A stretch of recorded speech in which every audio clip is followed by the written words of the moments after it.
This is Abhishek Malan. How are you students? I hope you all well. So आज हम बात करने वाले हैं class 10 subject maths chapter trigonometry and exercise 8.3. Okay, so in 8.3 we have to study about the trigonometric ratios in complementary angles.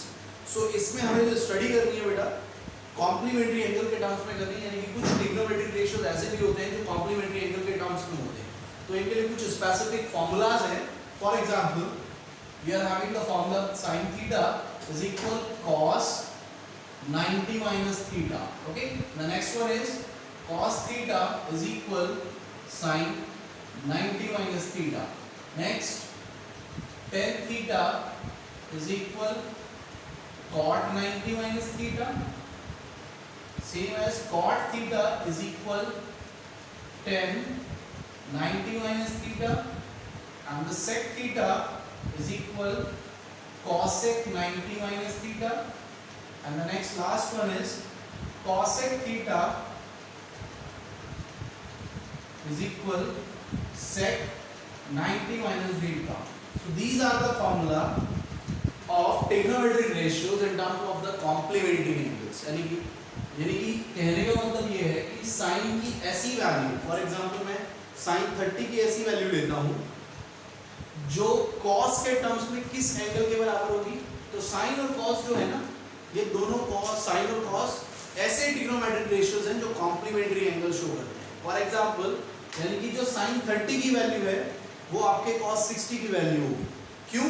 क्योंकि 30 इधर और 60 इधर, both becomes trigonometric ratios in terms of complementary angles. यानी कि 30 और 60 मिलकर कितना बन जाएगा? 90. That is the complementary angle. Okay, so कहने का मतलब ये है, अगर मैं आपको इसे एग्जांपल के थ्रू समझाऊं तो एग्जांपल समझिए. एग्जांपल आपका दे रखा है tan 65 अपॉन cot 25 डिग्री. तो आपको इसको इवैल्यूएट करना है, इसकी वैल्यू फाइंड आउट करनी है. तो अगर आपको समझना है तो आप इस एग्जांपल के थ्रू समझने की कोशिश करिएगा. फॉर्मूला देखिए क्या है, tan हमें प्रूव क्या करना है. tan 65 अपॉन cot 25 क्वेश्चन दे रखा है, इसको इवैल्यूएट करना है, यानी कि हमें इसकी वैल्यू फाइंड आउट करनी है. तो जब भी ऐसे क्वेश्चन होते हैं जो ऐसे एंगल जो आपके उस स्टैंडर्ड टेबल में ना हो, हमने इससे पहले वीडियोस में एक टेबल पढ़ी थी. उस टेबल में आपने देखा होगा हमने 0 डिग्री, 30, 45, 60 एंड 90 डिग्री के बारे में पढ़ा था. तो यानी कि इस टेबल के अलावा कुछ ऐसे एंगल्स भी हैं जो यानी कि उस टेबल में प्रेजेंट नहीं है. फॉर एग्जांपल 25 डिग्री है तो 25 डिग्री आपको उस टेबल में नहीं मिलेगी. 65 डिग्री है, 65 आपको उस टेबल में नहीं मिलेगी. तो कहने का मतलब है कि बेटा ऐसे कुछ एंगल्स जो आपको उस टेबल में नहीं मिलेंगे, तो उन एंगल्स को हमें कैसे सॉल्व करना होगा.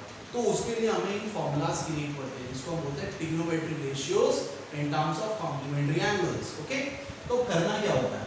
फॉर एग्जांपल जैसे 65 है और 25 है, सबसे पहले आपको चेक करना होता है कि ये जो एंगल्स दिए क्या इनको प्लस करके 90 आता है. तो देखिए 60 और 25 प्लस करके 90 होता है. जिन दो एंगल को प्लस करके 90 हो जाता है, हम उन दो टर्म में से किसी एक को चेंज करते हैं. जैसे कहने का मतलब क्या है, जैसे 65 और 25 है, ये दोनों मिला के 90 होता है. अब यहाँ पे दो टर्म हो गए, एक हो गया tan 65 और एक हो गया cot 25. तो अगर दोनों को प्लस करके 90 आ रहा है तो इन दो टर्म में से हम किसी एक टर्म को चेंज करेंगे. जैसे मान लो या तो आप cot 25 को चेंज कर लो या फिर आप tan 60 को चेंज करो, 65 को चेंज करो, लेकिन किसी एक को चेंज करना पड़ेगा. ओके, तो अगर मान लिया जाए मैंने अगर इस tan 65 को चेंज करना है तो ये मैं इसको as a tan theta treat करूंगा. यहाँ पर ये tan theta is equals to cot 90 minus theta बन जाएगा.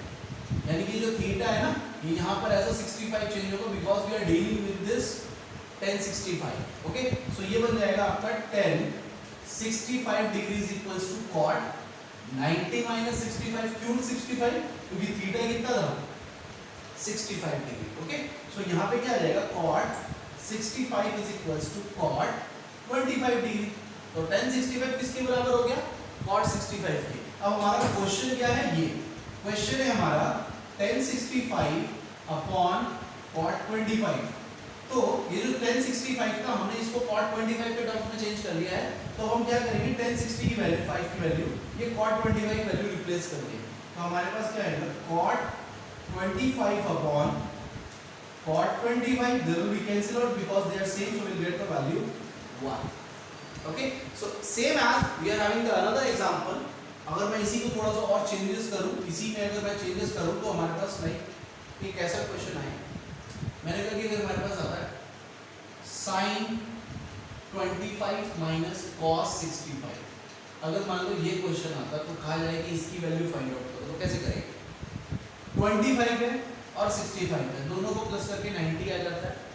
अब अगर जिन एंगल को प्लस करके 90 आ रहा है उन दो टर्म्स में से हमें किसी एक टर्म को चेंज करना है, तो यहाँ पे एक टर्म है sin 25 और एक टर्म है cos 25, तो इन दोनों टर्म में से मैं किसी एक को चेंज करूंगा, क्योंकि दोनों को प्लस करके 90 आ रहा है, 65 और 25 को प्लस करके 90 आ रहा है, तो हम किसी एक को चेंज करेंगे।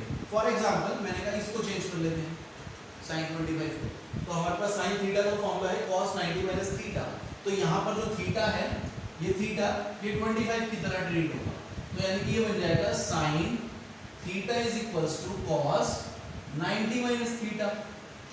ओके, तो यहाँ पे थीटा कितना होगा 25। ओके, तो अब मैं इसमें डायरेक्ट वैल्यू पुट कर रहा हूँ, तो ये sin थीटा इसकी जगह क्या आएगा फॉर्मूले में cos 90 माइनस थीटा, तो हमने इसको चेंज किया तो ये आ जाएगा 90 माइनस थीटा की वैल्यू क्या होगी यहाँ पे 25, माइनस में क्या है cos 65, तो ये आ जाएगा cos 65 माइनस का cos 65, तो cos 65 में जब cos 65 आंसर माइनस करोगे तो कितना आएगा 0।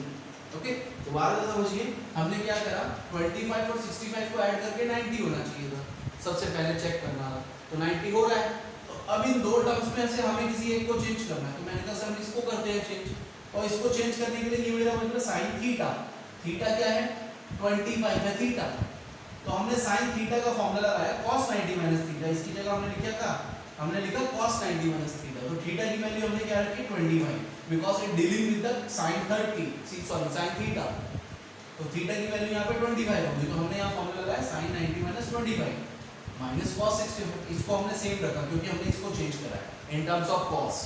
ओके, तो ये आ जाएगा sin 90 minus 25 that is cos 25 cos 65, और यहाँ पर भी कितना है cos 65, तो cos 65 minus cos 65 becomes 0, same चीज में से अगर आप सेम चीज माइनस करोगे you will get answer 0। okay, so now proceeding with the question number 1 of exercise 8.3।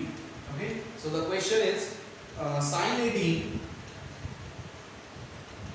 upon cos 72, तो देखिए 18 और 72 90 होता है, हम किसी एक को चेंज करेंगे, हमने कहा हम ऊपर वाले को चेंज कर रहे हैं, तो ये sin थीटा है, और sin थीटा का फॉर्मूला क्या होता है cos 90 माइनस थीटा, तो यहाँ आएगा cos 90 माइनस थीटा क्या है 18 अपॉन cos 72, हमने ऊपर वाले को चेंज करा, नीचे वाले को सेम रखेंगे, क्योंकि जिन दो को प्लस करके 90 आता है उनमें से हम एक को चेंज कर रहे हैं, तो यहाँ पर आ जाएगा आपका cos 72 upon cos 72, they will be cancelled out, we'll get answer 1। okay, so second part is same as to this, now we'll proceed with the part number 3। so the part number 3 is cos 48 minus sin 42, ये है आपका question. सो यहाँ पे देखिए 48 और 42 को plus करके 90 आ जाता है, आप प्लस करके देखिएगा, इसको प्लस करके 90 आ रहा है, तो यहाँ ये दो टर्म है, इन दोनों में से हमें किसी एक को चेंज करना है, तो इस बार मैं कहता हूँ इसको चेंज कर लेता हूँ, तो ये क्या है sin थीटा, sin थीटा का फॉर्मूला क्या है cos 90 माइनस थीटा, तो हम आगे वाले को सेम रखेंगे, ये आएगा cos 48 माइनस, अब ये sin थीटा है, तो sin थीटा का फॉर्मूला क्या हो गया cos 90 माइनस थीटा, तो cos 90 माइनस थीटा क्या है 42, 42, तो ये आ गया आपके पास cos 48 माइनस cos 48, 90 माइनस 42 48, तो cos 48 minus cos 42 48 0। okay, so fourth part is same as to this question। now we'll proceed with the question number 2। so the question number 2 is taking the first part 1048 1023 1042 1067, we have to prove the value is 1। okay, so this is the question। now what we have to do, first of all we have to see that किन angles को plus करके 90 होता है। Okay, तो 48 और 42 ऐसे angles हैं जिनको प्लस करके 90 आ जाता है, और 23 और 67 को प्लस करके 90 आ जाता है। अब मैंने क्या कहा था कि जिन दो एंगल को प्लस करके 90 आता है उनमें से हम किसी एक को चेंज करते हैं। अब देखिए 48 और 42 को प्लस करके 90 आ रहा है, तो हम कहते हैं हम आगे वाले इस वाले को चेंज करते हैं।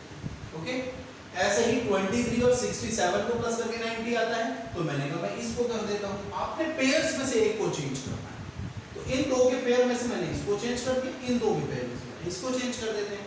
तो अब ये देखो क्या है, ये tan थीटा है, ये जो 48 है ये यहाँ पे थीटा का वर्क करेगा, और ये tan 23 यहाँ पे ये थीटा का वर्क करेगा। तो ये tan थीटा और tan थीटा का हमारे पास फॉर्मूला क्या है, cot 90 माइनस थीटा। तो यहाँ पे हम इस tan को cot के टर्म्स में चेंज करेंगे, तो हमारे पास आएगा cot 90 माइनस, अब मैं tan 48 को चेंज कर रहा हूँ तो थीटा मेरा 48 रखा जाएगा, इनटू अब ये tan 23 है तो इसकी जगह आएगा cot 90 माइनस, अब थीटा मेरा 23 हो जाएगा। ओके, तो ये एज इट इज रहेंगे tan 42 tan 67। Okay, so next हमारे पास क्या आता है, cot 90 minus 48 42 degree, 90 minus 23 67 degree, tan 42 and tan 67। अब देखिए हमें एक और फॉर्मूला पता है जो हमने पहले फॉर्मूलास पढ़े थे, उसमें हमारे पास एक फॉर्मूला आता है कि जो cot थीटा होता है ना वो आपका 1/tan थीटा होता है, या फिर आप ये कह सकते हो जो tan थीटा होता है वो 1/cot थीटा होता है। तो हमने वैल्यू रिप्लेस कर दी, या तो आप tan की कर दो या फिर आप cot की कर दो। तो हम मानते हैं कि अगर हमें cot की चेंज करें तो cot की वैल्यू आ जाएगी 1/tan 42 multiply tan 67 multiply tan 42 multiply tan 67, और tan 67 से tan 67 1 बार कैंसिल आउट हो जाएगा, tan 42 से tan 42 1 बार कैंसिल आउट हो जाएगा, तो बचा क्या 1 multiply 1 multiply 1 multiply 1, so answer is 1, और यही हमें प्रूफ करना है। ओके, सो इसी तरह से हम इसका सेकंड पार्ट कर लेते हैं।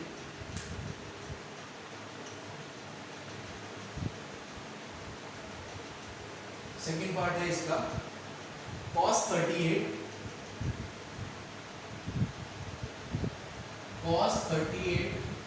cos 52 minus sin 38 sin 52 is equals to 0। तो देखो आपको इस पूरे को प्रूफ करके 0 लाना है।